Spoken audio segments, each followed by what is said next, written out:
Okay, good evening, everyone. Hope everyone is doing well. I'd like to start the regular school committee meeting. Today is February 23rd, 2021. We are starting the meeting at 7:22 p.m. We had a couple of subcommittee meetings, executive session that went a little bit longer, so we are starting at 7:22 p.m. Pursuant to Governor Baker's emergency order modifying the state's open meeting law issued March 12, 2020, the February 23, 2021 meeting of the Peabody School Committee will be held in the library of the Higgins Middle School for school committee members, superintendent, assistant superintendent, and central office administrators as requested by the superintendent. We do have a full school committee here today, as well as our superintendent, Dr. Josh Vidala, and our assistant superintendent, Dr. Chris Lord. In accordance with the governor's order imposing strict limitations on the number of people that may gather in one place, the regular meeting of the Peabody School Committee will not allow in-person attendance to members of the public, but every effort will be made for the public to adequately access the meeting in real time via technological means. Alternative public access to the meeting will be provided in the following manner. We are being televised live by the Peabody Access TV. Real-time public participation can be addressed to the Peabody School Committee utilizing Zoom virtual meeting software for remote access.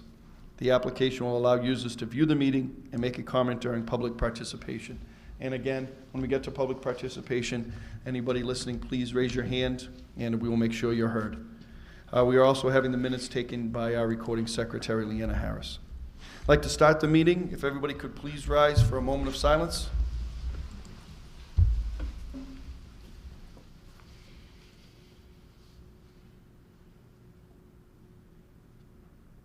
All right, thank you, and please join me in the Pledge of Allegiance.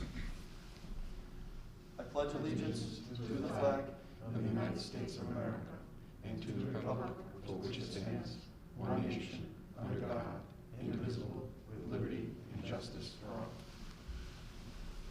Okay, we have minutes from our February 9th, 2021 regular school committee meeting. I'd open those up for a discussion and potential vote. Mrs. Dunn? Motion to receive and approve, and then I'm going to come back with an amendment. Okay, thank you, Mrs. Dunn. Heard the motion for approval of the February 9th, 2021 regular school committee meeting minutes. Motion was made by Mrs. Dunn, seconded by Mr. Hockman. Mrs. Dunn on that motion. Thank you, Mr. Chairman. I'd just like to ask for a correction to the minutes on page 7. At the very top, Quality and Standards Subcommittee, Mrs. Dunn stated they met last week. If that could please refer, if you could just say they met February 2nd. Just for accuracy's sake. Okay. With that change, roll call vote, please. Mr. Hockman? Yes. Mr. Olympio? Yes. Mr. Amico? Yes. Ms. Carpenter? Yes. Ms. Griffin Dunn? Yes. Ms. Arnott? Yes. Okay, thank you. And now we'll go to approval of bills. We have 2 warrants. Mrs. Carpenter, I'll turn it to you. Thank you.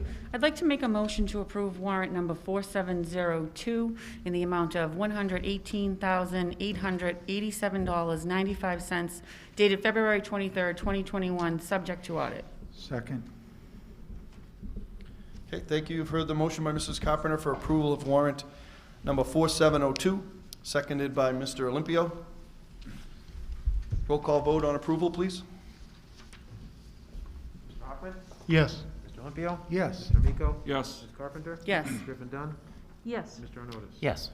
I'd like to make a motion to approve warrant number 4704 dated February 23rd, 2021 in the amount of $730,328.59, subject to audit. Second. Okay, thank you. You've heard the motion by Mrs. Carpenter for approval of warrant number 4704, seconded by Mr. Olympio. Roll call vote, please. Mr. Hockman? Yes. Mr. Olympio? Yes. Mr. Amico? Yes. Ms. Carpenter? Yes. Ms. Griffin Dunn? Yes. Mr. Arnott? Yes. That is all. Thank you. Great, thank you, Mrs. Carpenter. If there's no objection, I'd like to go slightly out of order on our agenda and hold item number 4, continued business, till later, and I'd like to go to the superintendent's report. Item number 5 on our agenda. There's a number of, or great deal of information Dr. Vidala is going to provide to us, and if there's no objection, I'd like to go to him now. No objection. All right, Dr. Vidala, I'll turn it over to you for your report. Thank you, Mr. Mayor. The first item on the superintendent's report tonight is the superintendent's formative evaluation, which we are going to table until next week. I'm sorry, not the next meeting. So we'll bring that up at the next meeting, and we'll move on to the second item on the agenda, which is a draft of next year's school calendar, the 2021-22 school calendar. Then we have a transfer of funds request and a health and safety update. There's quite a bit of information that came out prior to the school vacation as well as today. So the school calendar for next year, we have a tentative calendar that is in everybody's packet for your information, and this is for discussion, and we can vote on a calendar probably in maybe 2 to 3 meetings after we get all of the input and make the adjustments. But some highlights are we'd be looking at August 23rd, which is a Monday for freshman orientation at the high school. The Tuesday, Wednesday, and Thursday of that week, August 24th, 25th, and 26th, would be professional development days for teachers. And we'd be looking at the first day of school for Monday, August 30th, for grades 1 through 12. There would be no school on that Friday.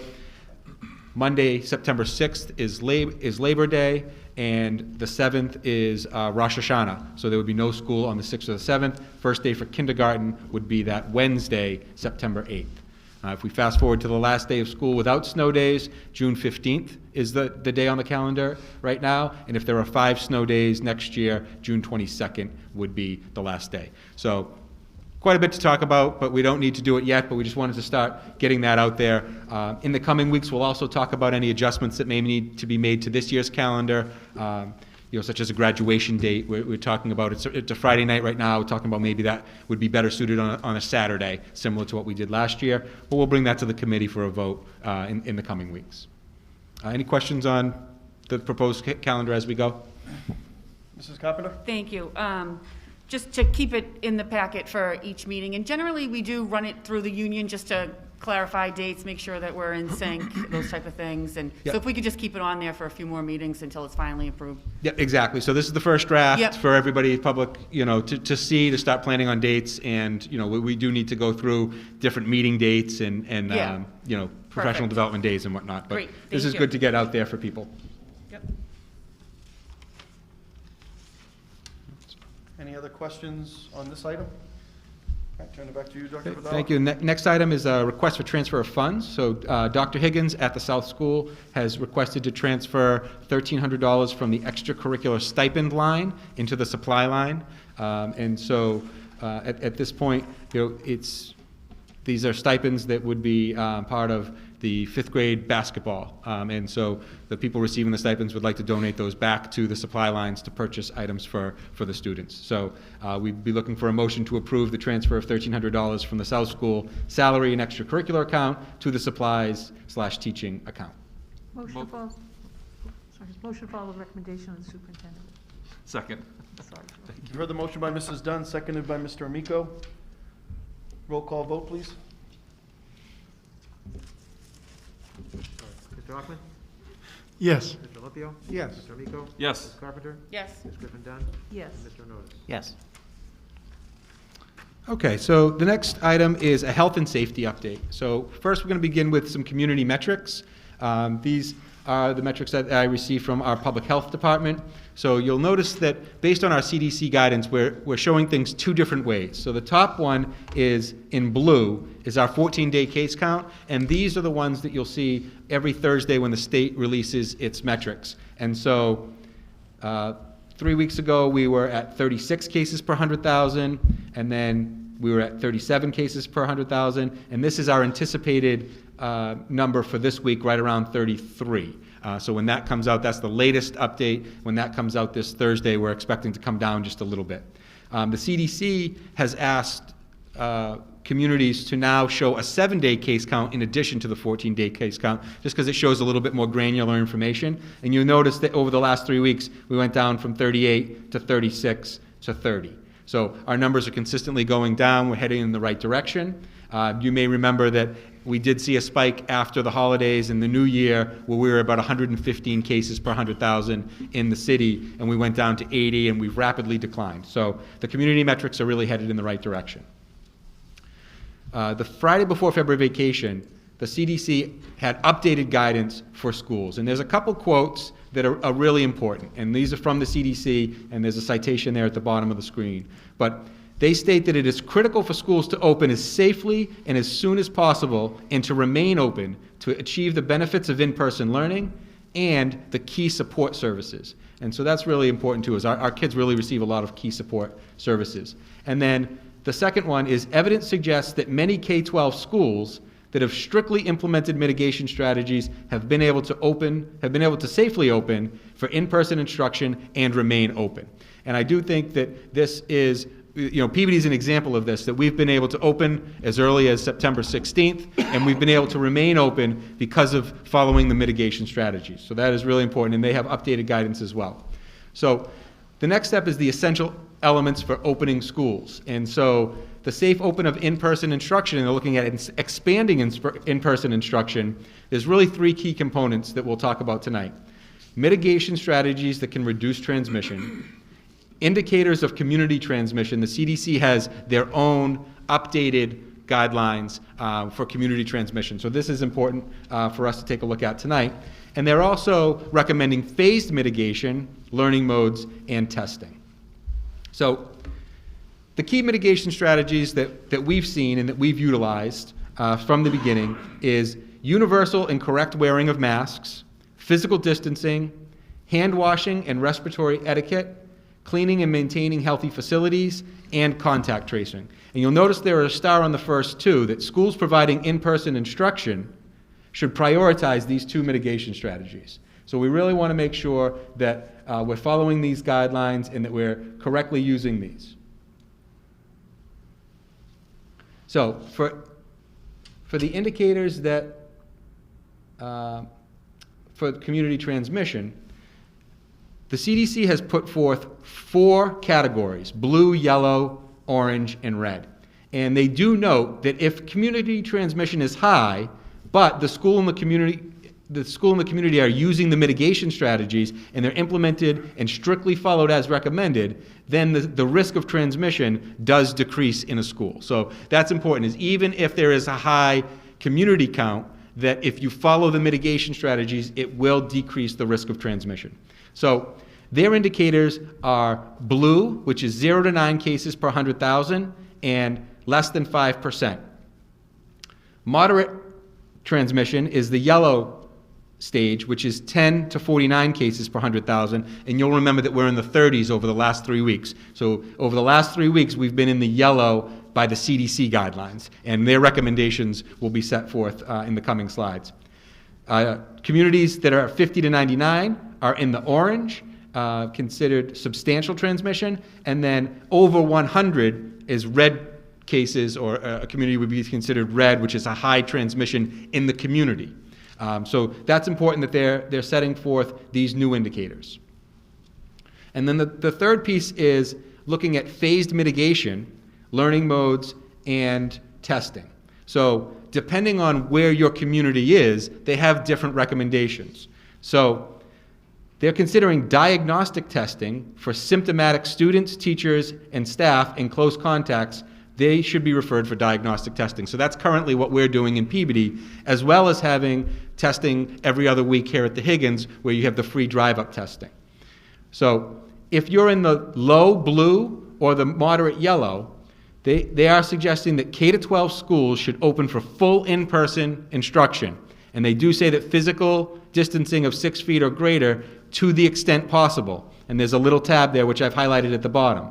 That physical distancing of at least 6 feet among all students, teachers, and staff within a class, cohort, or pod is not possible at all times, then we ensure physical distancing between classes, cohorts, and pods. So they are recommending that if you can't do 6 feet, the benefit of coming back to school outweighs the risk at 6 feet, provided that all the other mitigation strategies are implemented.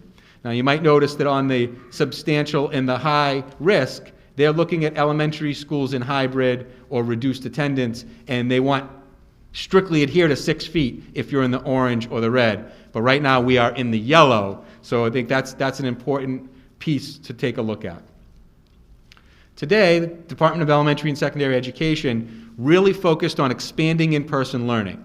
And the commissioner came out with some guidance, and their statements, one, they first reviewed the same information that I just reviewed from the CDC, but they're continuing to recommend 6 feet distancing if possible, but a minimum of 3 feet if all the other mitigation strategies are in place. And so really prioritizing kids coming into school versus the strict distance. And the 3 feet is now supported by the World Health Organization, local public health experts, infectious disease physicians, the Massachusetts chapter of the American Academy of Pediatrics, and the Governor's COVID-19 Medical Advisory Board. So when we reopened, we were stuck on 6 feet, but there have been studies now that have shown that as long as all the other mitigation strategies are in place, that 3 feet is feasible, and it does reduce the risk of transmission as long as the other mitigation strategies are being used.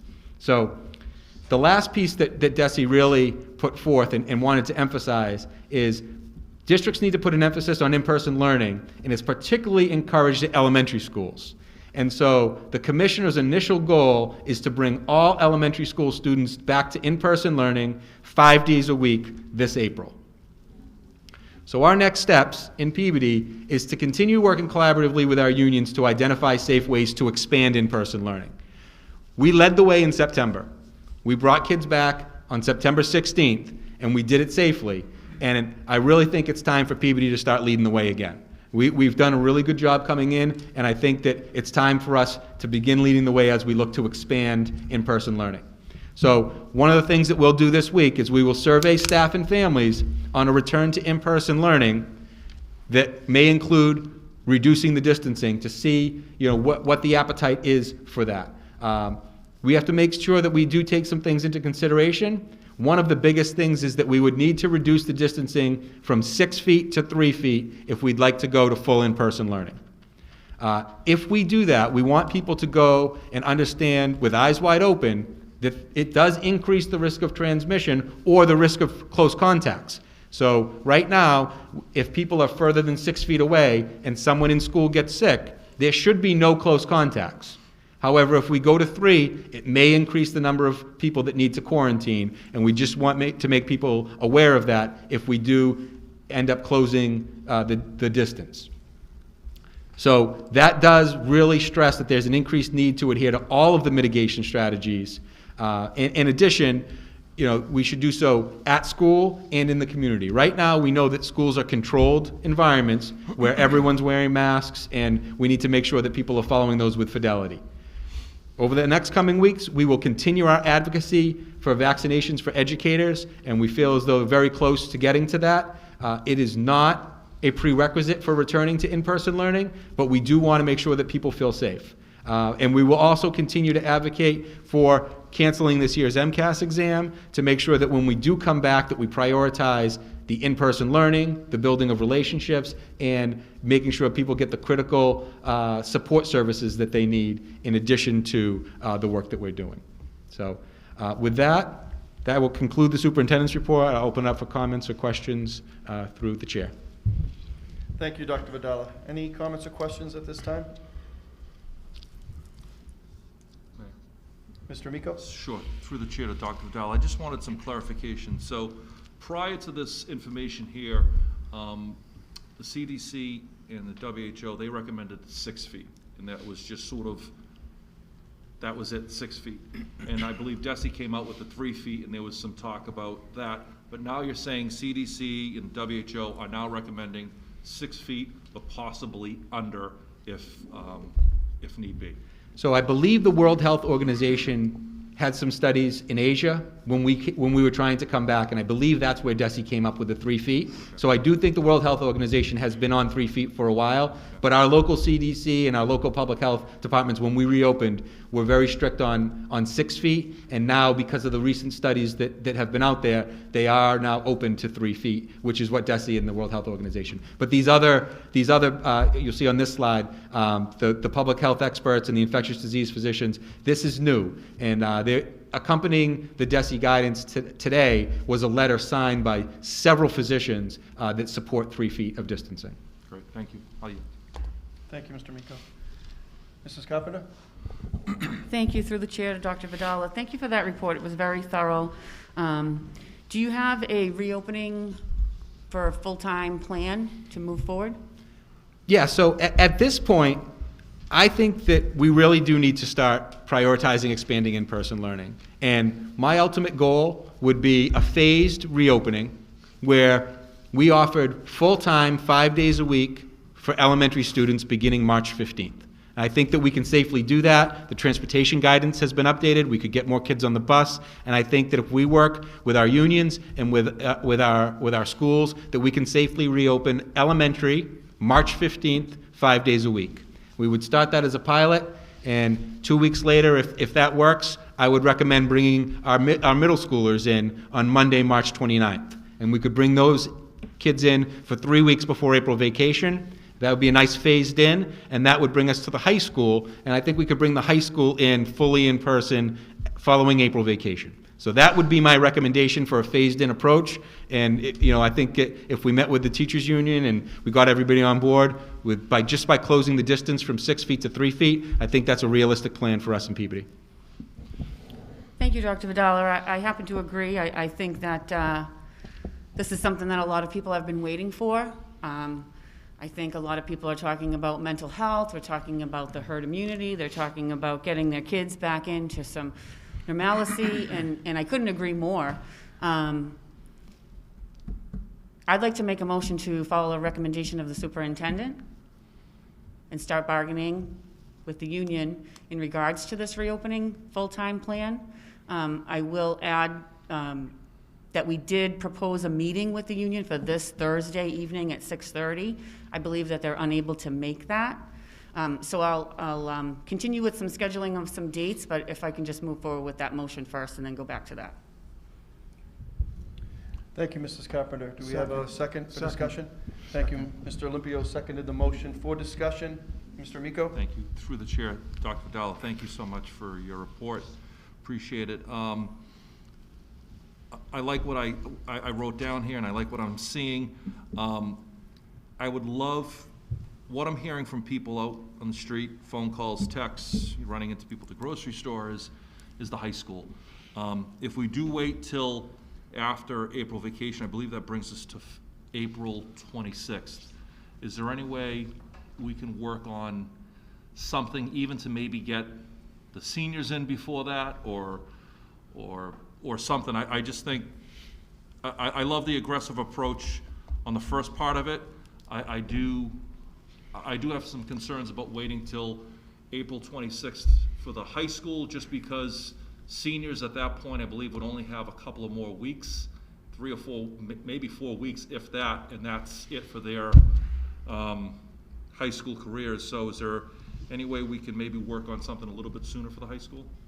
So if we're going every 2 weeks, we'd have March 15th, April 29th, March 15th for elementary, March 29th for middle school, April 12th for high school would be the week before the vacation. They get a weekend, and then we'd have a week for the vacation, and then they'd return on the 26th. That could be a reasonable adjustment.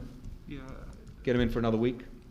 Through the chair, I just think waiting till April 26th, these are the kids that really want to be there in buildings, especially those seniors. I just look at how important it would be to get them in sooner. So I would be okay with that. Thank you, Mr. Amico. Mr. Olympio?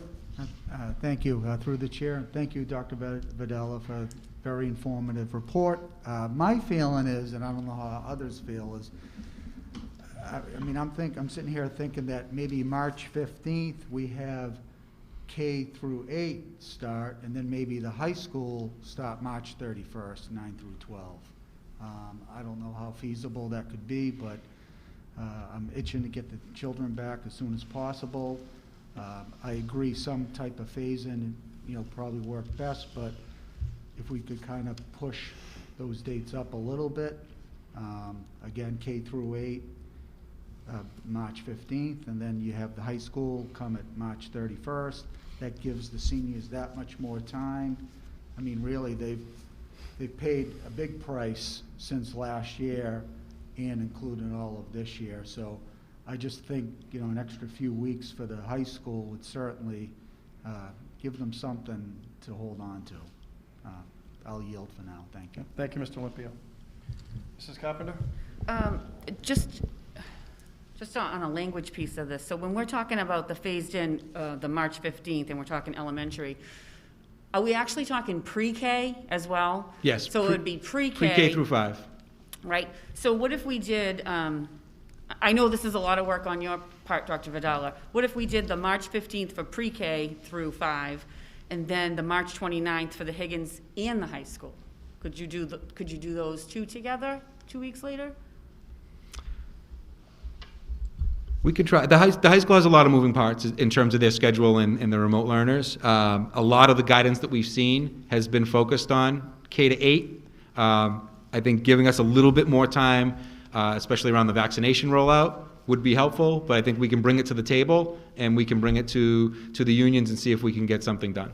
So I'm flexible to adjusting that high school date a little bit sooner if we can get some things done. I think there would be some other mitigation strategies we need to put forth, but I think we can get working on it and see if we can make it earlier. So I think I'll take a feel of the committee, but I'll pull my motion back and adjust some of my dates after if anybody else wants to speak. Thank you, Mrs. Carpenter. Any other comments at this time? Mr. Huckman? Yeah, thank you, Mr. Mayor. Excuse me. Through you to Dr. Vidala, thank you for that informative report. I would have had, you and I had some conversations in December where we talked about my desire to have all students pre-K to 12 back in school 5 days a week for full in-person learning. And to your credit, you maintained the discipline of following the science and pulling me off the ledge. And, we did see a spike in numbers, and we're now seeing that decline. And we're seeing that decline back down to the numbers that we saw in early December. I like hearing from my colleagues on the committee about these thoughts about bringing high school students back sooner.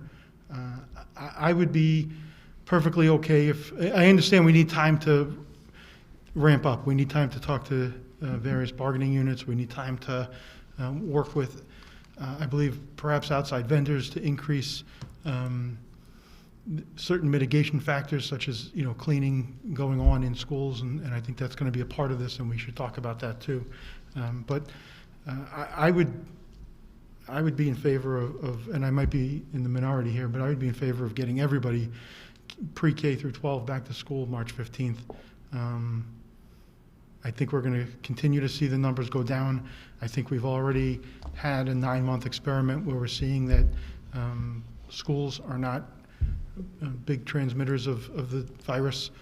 People who are contracting the virus or who are testing positive, when we go through the close contacts, we're not seeing those close contacts testing positive. We're seeing that people who tested positive was as a result of contact with a family member or someone outside of the schools, and we're not seeing a tremendous amount of transmission in the schools. I do realize that reducing the social distancing from 6 feet to something less than 6 feet, and I don't know that it's necessarily 3 feet, but it's not less than 3 feet, right? I mean, there are going to be some buildings where we're going to maximize the social distancing to the extent possible, and there are going to be some classrooms and buildings that have more than 3 feet of social distancing. I don't think it's going to be uniform any longer if we go forward with this. But, in addition to some items that Ms. Carpenter mentioned about herd immunity and vaccinations already being received by some people. With that being said, I'm happy to compromise and fall back on, I do like this March 15th for pre-K to 5, and I think you said March 29 for 6 through 12. That's something I can certainly, be reasonable about and live with. That gives, as Mr. Amico said, particularly those seniors who've missed out on a whole lot, not just in their academics, but in their social lives and ability to even see their peers. I mean, at this point, they're seeing their cohort, but not seeing their full class. You know, I know when we talked about graduation last summer, one of the things that the graduating class of 2020 really felt strongly about was graduating with their entire class. And there hasn't been a day in the 2020-2021 school year that every senior has been in school at the same time.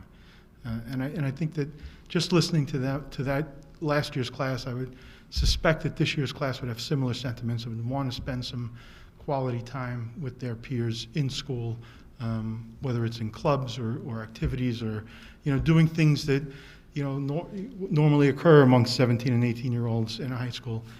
So I can fall back on that if they get those 2 months. With that being said, I'd like to see, if we go forward with this, that we do increase the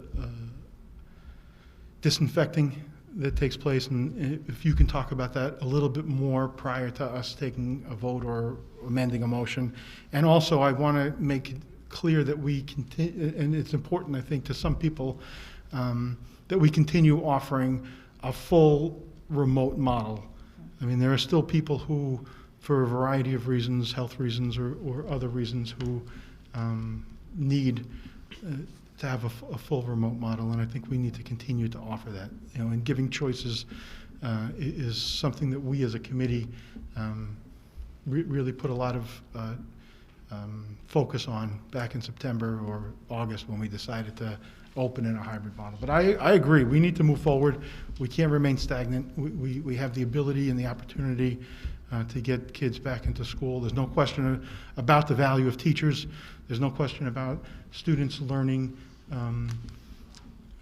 in a much better manner with live teachers in front of them. Teachers are talented people who you know, spend their early years receiving degrees in education for a reason. They learn skills, they hone those skills, they you know, continue to flourish and develop through their continued education on their own, through offerings that we provide for them. And I don't think that there's anyone here in this room that'll question the value of a teacher. We respect teachers. We want teachers to continue their craft. And I think by and large, most teachers out there want to be back in school 5 days a week. So I'll yield to Ms. Carpenter or whomever is going to craft a motion, and those are my thoughts. Thank you, Mr. Hockman. Mr. Arnottis? Thank you. I won't craft a motion, but I'm certainly going to support it. You know, I'm strongly in favor of us expanding our return to in-person learning. I do think it's time.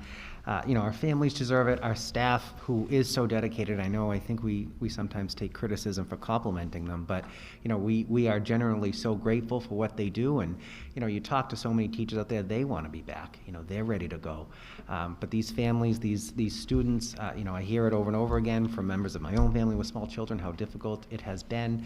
And I think the science has become very clear that schools are not the vectors of transmission that you see out there. They're safe spaces for our families. And then, you know, the biggest thing is the vaccines are increasing thousands and thousands a day. I mean, a month ago, you know, we were almost in a different world, you know, and think about where we will be when we actually get to this point. You know, we're looking at 3 weeks-ish away, you know, that March 15th date.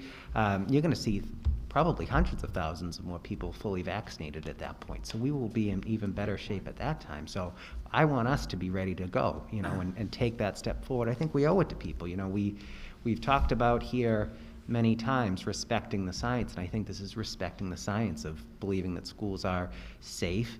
And we're going to do all the mitigation efforts with cleaning and ventilation and all the work that comes into it to make sure people are comfortable. And Mr. Hockman, I was going to say it, but you beat me to it. Absolutely. Anyone who doesn't feel comfortable, they're still going to have that option. You know, we respect that. So I'm going to support this. I think it's the right step in the right direction. Other places are doing it. President Biden has said it. The governor has said it. I think, you know, Dr. Fauci has said it. I mean, everyone on the spectrum now seems to be, you know, in the same lane on this. And I think we need to take that step forward so we're not lagging behind anyone else. So I'll support this motion that it sounds like could be March 15th and then a week or two later for the higher grades there. So I'll support that, and I think we're doing the right thing here. Thank you, Mr. Arnottis. Mrs. Dunn? Thank you, Mr. Chairman. I agree, we definitely need to speak with the union in order to work together to open the schools as much as possible to the students. I do have several questions. One of them is, as far as surveying the families and teachers, when would that survey go out? We could get that out as early as Thursday or Friday of this week. Okay. And will we be able to make sure that everyone receives that? Is it something you email that out to people, or? We email it, we post it on the website, we send it out, we send the link out through Dojo and Remind through our elementary teachers. We have our teachers post it on their Google Classroom if they have the ability to do so, and we post it on our website, put it on social media. Okay, all right. And under the guidance from Commissioner Riley today, one of the things that he wanted people to understand is that they will be able to attend remotely to the end of the school year. So that is an option we have to keep open for the following few months. Absolutely, absolutely. And I think that, what we've seen is it does work for some people. There are families that really enjoy it and that it works for them. And if we can do it better than some of these remote schools out there, maybe we offer something next year as well through our own remote academy. But I think for this year, we would definitely extend the option for remote learning, and the option for full in-person is now on the table. I think that's really the thing that we want to do, is provide families with the options of what works best for them, within reason, Right. and so we anticipate that there'll be some remote classes that will remain through the end of this year, and there'll be some remote teachers that remain through the end of this year. Okay, and people who are currently in hybrid would be able to transfer into remote at this time as well? Correct. If they don't want to come to full in-person, they could transfer to remote, or they could transfer from remote to full in-person, and we would work on a transition plan with them. Okay, all right, good. One of the other things, and I'm very, very pleased to know that you've been advocating for the staff to be vaccinated, Dr. Vidala, and I think that's wonderful. I appreciate it, and I'm sure people on the staff do as well. If you could keep us apprised of how that's going. I know that there are moves at the state level as well to try to get the staff vaccinated. I think that will help make everyone feel a bit safer as one more mitigation factor that will assist people in feeling comfortable with the schools. And I know it's not a requirement, but I do think that it is going to put a lot of people at ease if they know that they have a vaccination. I would like to ask that we publish for the public on our website and let people know all the mitigation that goes on in our buildings, and let them know how often the air filters are changed in the buildings, how often the classrooms are cleaned and how they're cleaned, what type of cleaning protocols we're following so that they can understand that. Because I do think you have to work with people so that they feel safe. That is the main thing here, making people feel safe so that their children can return. One other thing I'd like to ask, and it is a topic for a different meeting, I'm sure, but everyone has always spoken of how debilitating the mental health issues surrounding the pandemic, the social distancing and everything. I'd like to know what we're doing for the mental health of our learning communities. And I also would like to be able to find out what more we can do, because I don't know if we have increased any of our staff surrounding mental health personnel, but I think we're going to have to. And I'd like to know what the budget implications of that will be, what you would like to see, and also, are there things we can do now? Because I agree, people are hurting, the students are hurting, the families are hurting, and the teachers are hurting. It's a very difficult time for everyone in the world. But I think we need to let people know what we're doing in that regard as well. Thank you, Mrs. Dunn. Mr. Amico? Sure, through the chair, thank you, Mayor. I just wanted to piggyback on something that Mr. Arnota said, and then something that Ms. Griffin-Dunn said. First on, and I totally agree with you, Mr. Arnota, about the number of vaccinations that are going to occur. Today alone in Massachusetts, 32,000 vaccinations were given. And with the federal ramp up coming over the next couple of weeks. Even if we took the 32,000 over the next 25 days, we're looking at excess of 700 to 800,000 vaccines during that time period without the federal ramp up. So, I mean, that's definitely great news. And to Ms. Dunn's point, this committee, this state is going to be prepared to hire counselors. The next 3 to 5 years are going to be very, very crucial. And I would, and not to talk budget, but I would hope that we definitely have monies in there because these kids are hurting. All kids are hurting. We've always said this, all kids are at risk, and more so now since this pandemic has started since last March. I'll yield, but thank you. Thank you. And Ms. Carpenter, can I just say a few words before I turn it over to you for your comments and motion? Yeah. But I really don't have much to add. Everything's been stated extremely well. I think everybody's hit on the real important points here. I'm a dad of 4 children in the Peabody Public Schools, and I just think it's imperative to get our students back in school as quickly as we can, 5 days a week.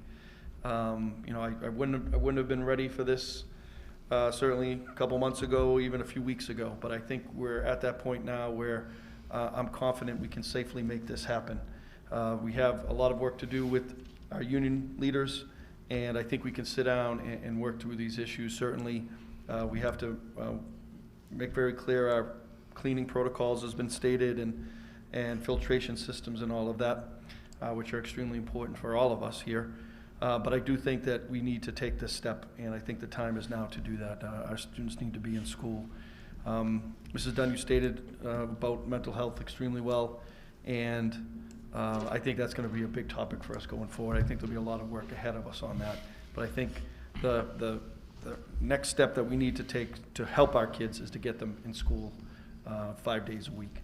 So, Mrs. Carpenter, I know you've been working hard with your team in terms of negotiations with our unions, but certainly if you could maybe speak to that and come up with a schedule that might assist us, because I think we need to do that as soon as we can. This week, next week, but I think that's something we need to jump on and start working with our union leaders to make this happen. And but I'm really excited that this discussion has taken place. I'm feeling like there's a little bit of a light at the end of the tunnel here, which we all desperately need. But our students are ready for this, I believe, and we just got to make sure that we do all of everything we can, cross the T's, dot our I's to make sure we're ready to go. But I really want to push and help make this happen. So, Mrs. Carpenter, I just wanted to mention that about some dates. I know you've been working on things, but maybe we can talk about that as well and see if we can get a meeting here pretty quickly with our union. Absolutely, Mr. Mayor, thank you. I'll turn it over to you. I do want to start off by saying, Mrs. Dunn, you hit it right on the head. It's been something that's been in the back of my mind, the mental health, the next step. You know, we get over this hurdle. That's the next. You're still right. I've been thinking about it in budget, and it's something we're definitely going to have to work on, and I agree with you completely about that. And with that being said, I am extremely thrilled to finally be at this place. I am so proud of this board. I am so proud of our community, of our teachers, of our students. I have been waiting for this day for so long for us to come together and finally make this motion. So the motion is to propose expanding in-person learning to 5 days per week for students in grades pre-K through 5, beginning Monday, March 15th, and students in grades 6 through 12, beginning Monday, March 29th. Students will continue to have a remote option through the end of the school year. Second. Okay, thank you, Mrs. Carpenter. It's great how that just appeared It just there. popped up. What I was thinking just came on the screen. That was magic. So the motion was made by Mrs. Carpenter, seconded by Mr. Olympio. On the motion, Mr. Hockman? Yeah, thank you. It's like Google is listening or Yeah, something. that was pretty amazing. But no, on the motion, and I appreciate Doc for getting it up there. Only because we've had, there's been an expectation, and due to nobody's fault, there's been an expectation when we make a motion for certain things to happen, and it seems like, we get into the synchronous, asynchronous argument and what is, learning and everything else. Can we just add 5 days per week each week? So that we're very clear that this is beginning on those benchmark dates, we're going, we want students to be back in school 5 days per week, each week. And I don't know if I want to go too much farther and take, maybe it's more suited for Ms. Carpenter's subcommittee, but with live instruction. Right? I mean, I don't want, I want, the goal here is that we have students with in-person learning with live instruction. And I know that when we talked about hybrid, way back, what seems like decades ago, and it was only 8 months ago or 7 months ago or so, we then learned that there was going to be synchronous and asynchronous. I think the intent here by this committee is to have our students and staff back in buildings 5 days per week with a teacher in front of students, with support staff, whether it be paraprofessionals or specialists, in contact in the same room with our students as that instruction is taking place. And I don't, again, that may be better suited for Ms. Carpenter's subcommittee, but I just wanted to at least make sure that we're really clear on what we're talking about. We're talking, we're asking for apples, we want apples, we don't want, oranges. Mr. Hockman, I'm happy to amend the motion to include some of that language, but I think that is also something that we're going to discuss after this, some particulars of scheduling and how that's going to work out. Okay. I mean, however we do it, I just want to, again, we work well together as a committee because we're all upfront and candid and respectful. And I just want to, we need a recess. Yeah, why don't we take a 2-minute recess, please?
Like to Yep. go back to the meeting, return to the meeting, and Mr. Hockman, you did have the floor. I'll turn it back to you. Yep, no, thank you, Mr. Mayor. I just want, I think I said what I had to say, and if we can, I'll yield, and Mr. Carpenter made a motion. If no one else has anything to say, I think we're prepared for a vote. Thank you, Mr. Hockman. Mrs. Carpenter, that additional language, you make the motion with that new language, or that Yep. additional couple words? So amended. Per the motion by Mrs. Carpenter, seconded by Mr. Olympio.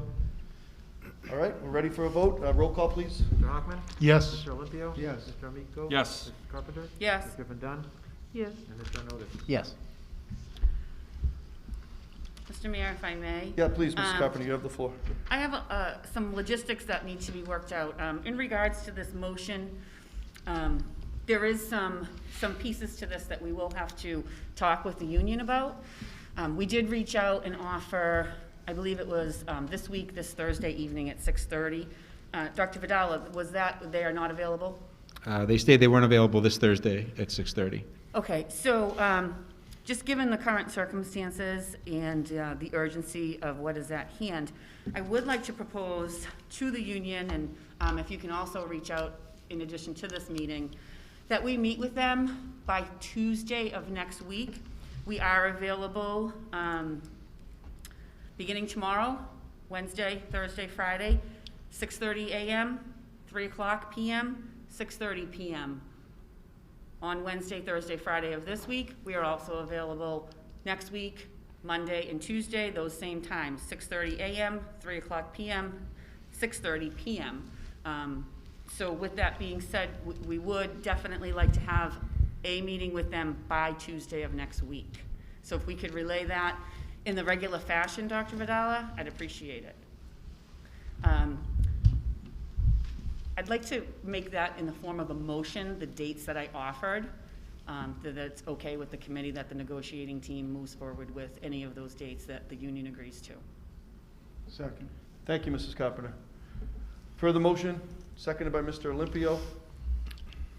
Roll call vote, please, on that motion. Mr. Hockman? Yes. Mr. Olympio? Yes. Mr. Amico? Yes. Mrs. Carpenter? Yes. Ms. Griffin Dunn? Yes. Mr. Onotis? Yes. Thank you, Mrs. Carpenter. You all set? Thank you, yes. Dr. Vidal, any further comments on your report, or? That concludes the superintendent's report. I just had. Yeah, please, Mr. Amico. Mayor, through the chair to Ms. Carpenter, next Tuesday's meeting, do we have a time on that? Should we have a time on that for the meeting here? Oh, I'm sorry, that's correct. I'd also like to make a motion for a meeting for us to meet as a committee of the whole on Tuesday. Is 6:30 good for everyone, 7 o'clock? Yeah. 7 o'clock. 7 o'clock? If you could get that posted, Dr. Vidala, through Ms. Macarelli. We can Yeah. work out the, Yeah, we can work out the 6:30 or 7 start time. Yeah. We'll work Okay. that out. Yeah. Great, thank you. Yeah, and we can look to post that on Thursday. and that will be for us, yeah. I don't think we need a motion for that one. No. Everybody okay with that? But on that, Mr. Hockman? Yeah, just on this related subject matter, I'd like to make a motion to direct Dr. Vidala to convey to union leadership the motion that we just made in terms of going back to full in-person learning March 15th for pre-K to 5 and March 29 for 6 to 12. As quickly as you can, as soon as tomorrow, so that that's available for union leadership to review and caucus or whatever they would do to help expedite this process. I'd like that in the form. if we can- Proposal in writing. Yeah, good. Heard the motion by Mr. Hockman, seconded by Mr. Olympio. We all in favor of that motion? All right, that's a unanimous vote. All right, thank you, Dr. Vidal, for that report. Do you want to go to public participation next, and then do the continued business after public participation, or vice versa? We still have subcommittees. And then we have subcommittee. I'd like to go actually back to continued business. Continued business, But, yeah. Could I ask one other question? Sure, Mrs. Dunn. Thank you, Mr. Chairman. On Commissioner Riley's advisement today, he requests that any changes be run through the DESE's COVID-19 operation team before putting anything in place. Also, he's encouraging everyone to sign up for that pooled testing again. And for us, that was cost prohibitive. Can you please find out why he's encouraging people to sign up for that? If it's just so burdensome, it just doesn't make sense to me. I think the CDC, the slide I showed, the CDC is really looking at pool testing for orange and red communities, and there are a number of communities that have not been in school since March 12th of last year. So they are really trying to prioritize those larger districts that have not been in school for pool testing. So I think that's part of that there are some schools who are not in person at all, and they want to get them back in person. Right. And so they're trying to really do all of those mitigation strategies, which the recommendation for pool testing would be for communities that have those greater spread of community transmission. Okay, so in Massachusetts, we're going by the communities, because the CDC is going by counties, right? That's the difference? Yes. Okay, thank you. All right, thank you, Mrs. Carpenter, yeah, Mrs. Dunn. Yeah, let's go to continued business. Mrs. Dunn, you want to give a Welch School MSBA project update? Okay, thank you, Mr. Chairman. Yes, actually, tomorrow, our Welch School advertisement is going to go live, looking for a construction manager. And that process is similar to the selection of the OPM and of the design team, but it has some very different components as well. So we're hopeful that we'll get a good pool of applicants looking into working with us on the project.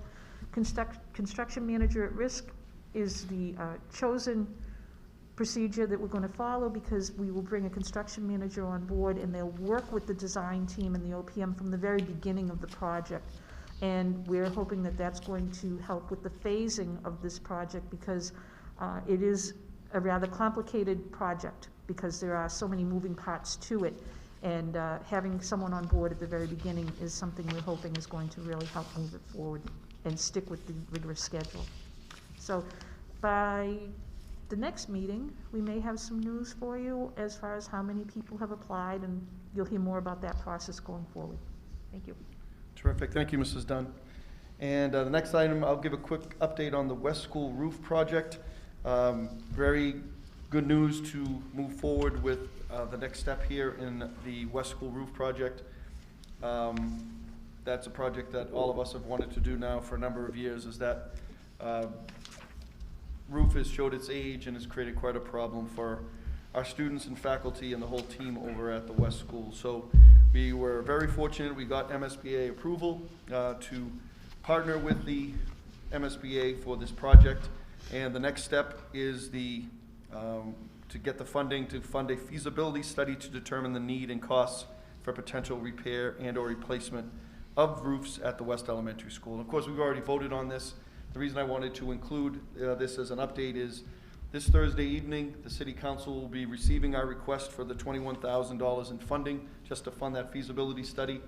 It is in their Finance Committee scheduled, I believe it's 6:30 on Thursday evening prior to their regular meeting on 7:30. And the City Council has been very supportive of these efforts, and I expect that to go very well. So I will be there at that meeting, and certainly it's a Zoom meeting, so all of you will certainly be invited. Anybody wants to weigh in, Dr. Vidala, of course.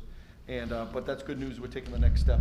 The hope is to try to push on this project to see if we can do it this summer, when it would have the least impact on the West School community. So we're doing the very best we can on that. So I just wanted to give that quick update that the vote to approve the feasibility study will be on this Thursday evening in front of the City Council. All right, now let's go to Mr. Mayor? the public before we go to public participation, Mr. Hockman? Yeah, just really on that subject with MSBA projects, I think we're approaching the deadlines for submission for MSBA. My recollection is they're generally in April. If maybe we can put on the next agenda, so we can start gearing up for submissions and talk about that. Yeah, So they delayed, we haven't heard back from the statement of interest from last year. They haven't released those, Oh, okay. those responses for our high school and center school statements of interest. So they may be pushing that date back to Okay. July, but we will give you an update. Great. But we are very, very much interested in that. Thank you, Doc. And they are pushing dates back to looking in funding as well. Yes. Terrific. Okay, why don't we now go, but we'll go back to the regular agenda and public participation at this time. Dr. Vidala, do we have any? Yep. So we have a number of attendees. At this time, we have a couple people with their hands raised. So Lauren Weed, I'm going to allow you to talk. And you can unmute yourself. And, yep, go ahead. Hi, thank you. Thank you so much. Can you hear me? Yes, we can. Yes. Okay, great. First of all, I want to thank all of you for working so hard for the teachers and students trying to get us all back full-time. And my children's school, they've been just working so hard, the teachers, principal, everyone's been doing such a great job looking out for the best interest for the teachers and students. Unlike Mary Henry, the president of the union for Peabody Public Schools, I sent her an email January 15th with my concerns. I know I'm not a teacher, so she technically doesn't have to respond back to me, but I have a lot of concerns about her. I feel like she is the one who's going to be holding us back from going forward full time, like we all want to do. I want to know, why does she have the power to decide what's best for my children, what's best for other children, and what's best for the teachers? At this point, this plan that you guys have come up with is great.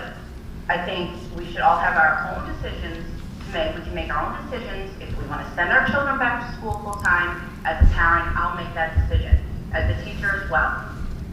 I think it's time to do that now, but she's putting her own personal beliefs over what is best for the teachers, the students, parents, everyone. And that's not right. This is not about her. It's about the students that are suffering, the teachers. They have so much work piled on them right now. It's crazy. And it's not about what she wants, it's about what we want. I'm no longer going to stay silent anymore. Parents are no longer going to stay silent anymore. These kids are suffering. They're suffering so badly. And she needs to realize this. She needs to realize what she's doing to these students and these teachers. No one's going to listen to her anymore. She calls in school committee meetings because she knows no one can respond to her. She calls us live. Mr. Chairman. Yeah, Lauren.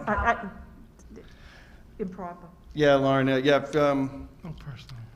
Yeah, we got to be careful. We're not supposed to let comments be personal. But I think your points have been well made. I appreciate you calling in. I know you speak for many people in terms of advocating for your children. You've always been that way. I know you personally. But I did want to say that Mary Henry is. She has been a long-time terrific educator in the city, and I know she cares deeply. She has a very difficult job trying to work with her union, and she has 600 people in her union, and it's very difficult. But thank you. Your points have been well made, Lauren. Thank you. Okay, the next person with a hand raised is Danielle Skillin. So Danielle, I'm going to ask you to unmute, please, and state your name and address. Yes, Danielle, please go ahead. Great, thank you. So what I just want to say first of all is I want to thank the teachers who have really been doing an incredible job of this, as well as the school committee. I know that this has not been easy, and I'm really excited by what I'm seeing tonight as far as the plan moving forward is. I too have concerns when it comes to the union, and I guess what I'm wondering is, have members of the committee, had an opportunity to already get a sense of whether there's going to be resistance from the unions, and, if plans are in place to try and figure out how to deal with that, if there's a lot of resistance from the union itself to keep our kids out of school. I know my daughter is struggling. She's in 3rd grade. And it's not because of her teacher, it's just a disruption in her routine for a very routine-oriented child. So I just wonder, if that, I'm assuming it's something that's been given thought, but I wonder if there's any kind of a plan that's in place to deal with what might be anticipated opposition. And that was it. Thank you, Danielle. Thank you for calling in. Yeah, so certainly we need to sit down with the union, have these discussions. I know they've said, just as we have, that we want to work together and make this happen. So, yeah, we have some, as I mentioned earlier, some T's to cross, I's to dot, and I think all of us are eager to jump in and start making that happen. So I think we got to give it a little time. give us the opportunity to sit down with them further. We've already had some discussions with them. I don't think this will be a surprise really to anybody. So, yeah, I'm optimistic that we can work together and make this happen, but it's going to take us a little bit of time. And I'm not seeing any other hands raised at this time. Okay. All right, so let's go to written communications. We did have one written communication. I know this came to myself, Dr. Vidala, our finance teams, but it is the Essex North Shore Agricultural Technical School, the fiscal year 2022 proposed budget summary. There's a budget summary, a budget revenue summary, and a preliminary assessment. This still has some ways to go before it's a final vote, but I wanted to make sure all of us had it so we can know where things stand over at the Essex Tech. I did want to thank Mrs. Dunn. She's been our representative now there for a few years, and not only is she our representative, but she's also a member of the leadership board. So I didn't know if there's anything you wanted to add, Mrs. Dunn. I know this is really just the first part of this, and there's going to be some other work that's taking place before it's a final budget that's brought to us. But I at least wanted to get this over to everybody so you can see where things stand. Mrs. Dunn, anything that you wanted to add? Actually, not at this moment, Mr. Mayor. I want to thank you for putting it in really as if for informational purposes. Yep. And also, at everyone's desk, I handed out the Peabody breakdown. The school prepares one of these for every community of the the 17 sending communities, and it has some facts on it as well.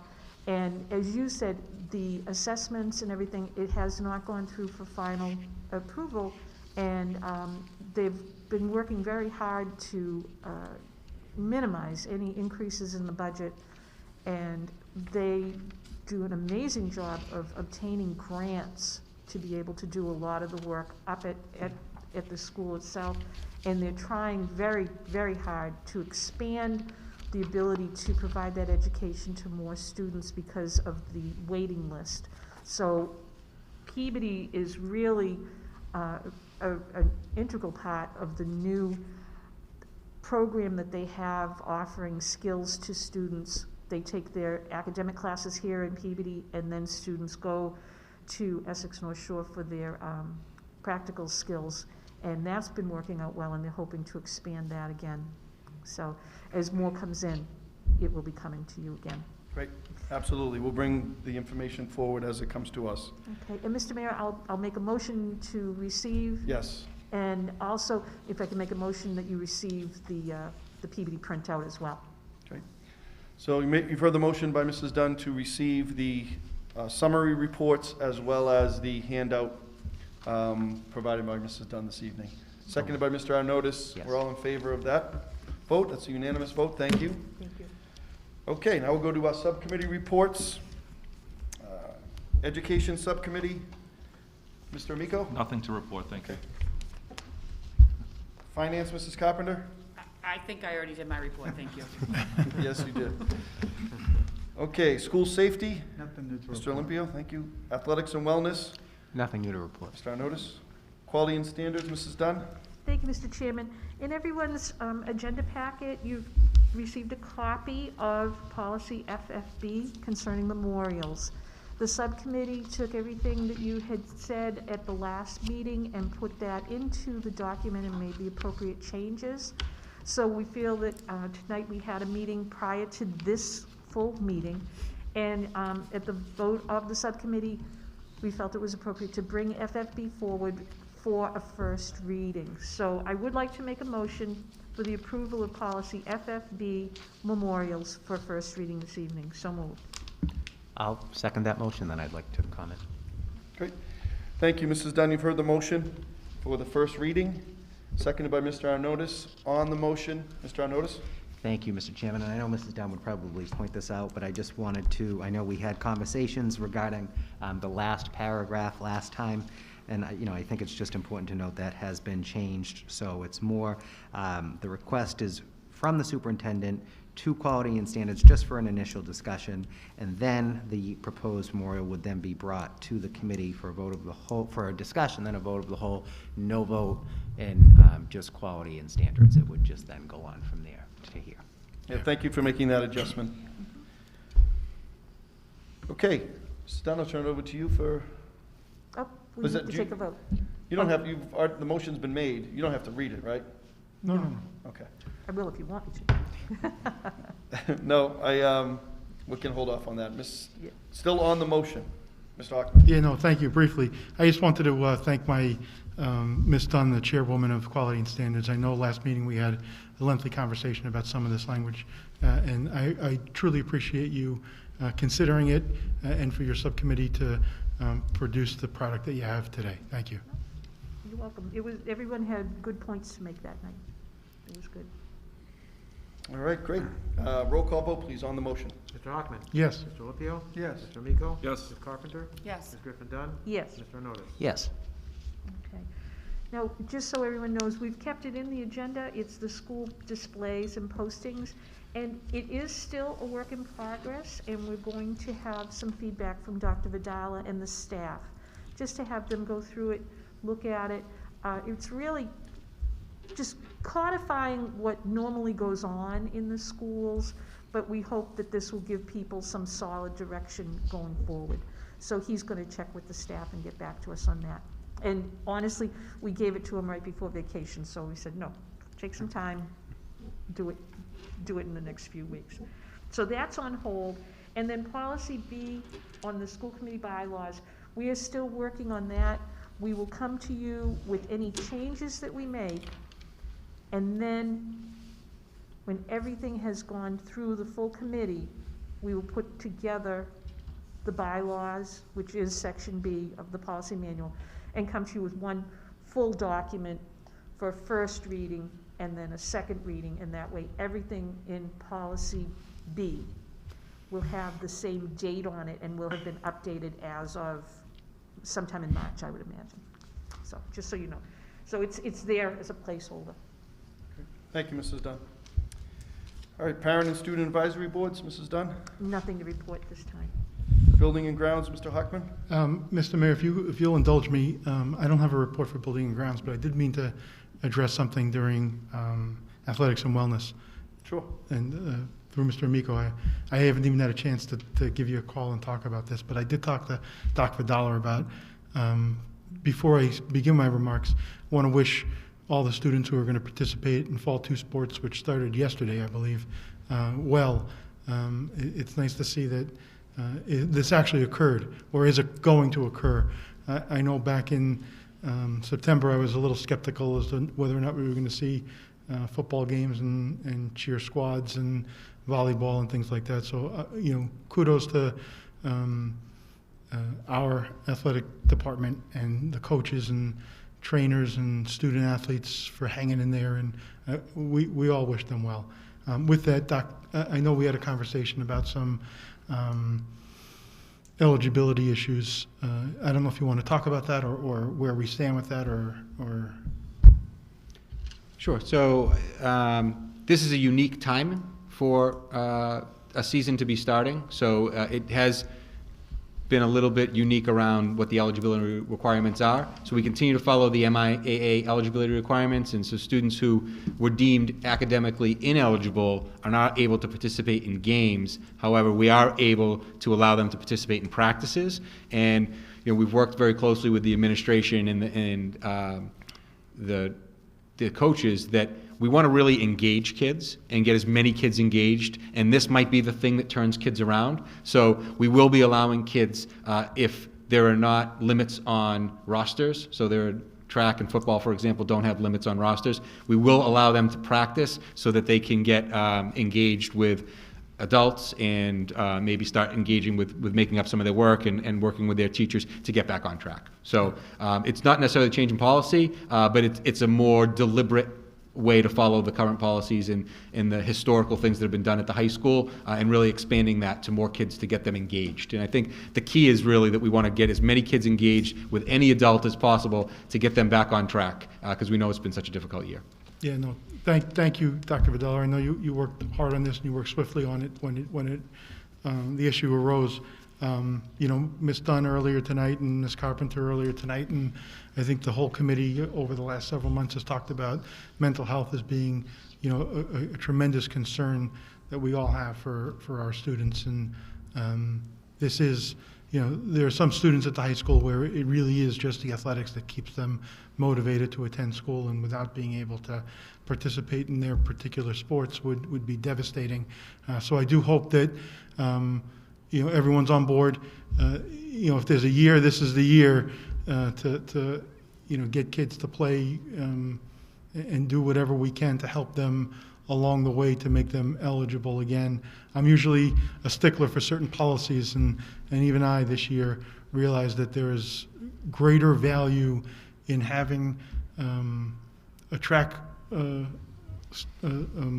athlete or a football athlete or a volleyball athlete or somebody being able to participate in their sport, because of that brings them to school, that brings them, you know, and it's just been a difficult learning environment for students. It's been a difficult teaching environment for teachers. So there's certainly, you know, extenuating circumstances here. So just wanted to thank you for that and just let that get out there. Thank you, Mr. Hockman. That was extremely well said. And if I could, just to promote our athletes a bit as well. This winter season, the teams did outstanding. Our Peabody High School girls hockey team was record-setting performance. Our boys hockey team won their league championship by, I think, winning their last 4 or 5 games in a row, which was terrific. Girls and boys basketball teams had outstanding seasons. The girls were 9-3. The boys were 8-4. Our swimming and diving team, great success. And of course, our track programs, which are just unbelievable year in and year out, with some incredible individual accomplishments. So not only is it wonderful to give them the opportunity to wear their Peabody colors and perform wearing the Peabody Tanners, they brought a great deal of pride to the city, and they just continue to do extremely well. So I just wanted to jump on and add to what you said, Mr. Hockman, because that is so important to so many of our students. Okay, Special Education Parent Advisory Board, Mr. Limpio. Oh, I'm sorry. Mrs. Dunn, I'm sorry, I didn't see you. Thanks, Mr. Chairman. Yep. No, I'd like to add, I think it's wonderful that the kids are doing well and that they have been able to participate in athletics. I think it is important. And I would also like to give a shout out to the groups in the schools who are not athletes, but they represent our school as well, and they've been unable to have all of the concerts, the plays, the band competitions. They too were looking forward to those, and they have none of that. And it is very difficult for everyone. And I think people need to keep that in mind, that there are a lot of kids who don't participate in athletics and did want to wear, you know, Peabody blue into competitions, and they haven't been able to. So it's very bad for everyone. It is. Yep, extremely so. And no, extremely so. Thank you, Mrs. Dunn. Parent Advisory Board, Special Education? Nothing, Mr. Limpio, okay. Liaison to City Council. Mr. Arnott, do you new to still have that report. board? I still have it. All right. Nothing new to report on it, but we're okay. Redistricting, Mr. Hockman. Yeah, thank you, Mr. Mayor. We did have an opportunity to meet last night, the redistricting subcommittee, and I'd be happy to report. I know at last school committee meeting, I talked about purchasing some software or a license for some software. We were able to accomplish that. We got an update from Dave Kinniston, who's using some data that the school has available to populate. Maptitude is the name of the software. Not to promote them here, unlike Treadwell's or some other, I don't know. But we do have the software. We're working through populating it with the students, and we received updates on our subgroups, and we're really in a healthy, good place. We meet next, I believe it's March 15th, and that's about it. All right, thank you, Mr. Hockman. So new business will be handled in the regular course of our operations. Same for items for the next agenda. So right now, in terms of the next meetings, we do have a special meeting scheduled for next Tuesday, March 2nd, 2021. We'll set the time, let everybody know. And then we have our regular meeting, March 9th, 2021, 7 p.m. here at the Higgins Library. And entertain a motion to adjourn. Motion to adjourn. All right, thank you, everyone.